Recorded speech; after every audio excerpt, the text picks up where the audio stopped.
When I found out about her affair, I was stunned. The woman I loved, the one I planned to spend my life with, had betrayed me. It wasn't just the act itself, it was the deception, the lies, and the way she had twisted everything to make herself seem innocent. When I confronted her, I was hoping for an apology, some sign of remorse, anything to show she understood the gravity of what she had done. Instead, she gave me the most absurd explanation I could have imagined. It was just a test, she said, her voice calm, as if she truly believed what she was saying. I stared at her, not comprehending. A test, I repeated, trying to wrap my head round it. She nodded, her eyes wide, playing the victim. I wanted to see if you really loved me, if you'd fight for me. I was speechless. My mind raced, trying to find a way to respond, but the more I thought about it, the angrier I became. So, you slept with someone else to see if I'd fight for you? How does that even make sense? My voice was shaking, a mix of disbelief and rage. She looked at me as if I was the one being unreasonable. I just needed to be sure, you know. I didn't mean for it to go this far. I was going to stop,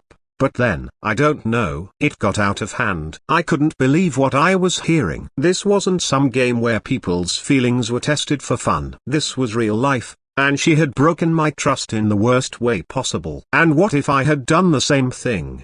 What if I had tested you by sleeping with someone else? Her face twisted, and for a moment, I saw a flicker of anger in her eyes. You wouldn't dare, she hissed, her tone revealing the double standard she was trying to impose. It was then I realized just how far apart we were, how different our values and expectations had become. I took a deep breath, trying to steady myself. There was nothing left to say. The person standing in front of me was no longer the woman I thought I knew. She had become a stranger, someone capable of hurting me in ways I hadn't imagined. You know what? I said, my voice finally calm. You're right. I wouldn't dare. I wouldn't, because I actually respect the person I'm with. But you've shown me exactly who you are. Her eyes widened, a hint of panic setting in. She started to speak, but I held up my hand to stop her. I'm done, I said simply. We're done. I turned and walked out of the room, out of the house we had shared,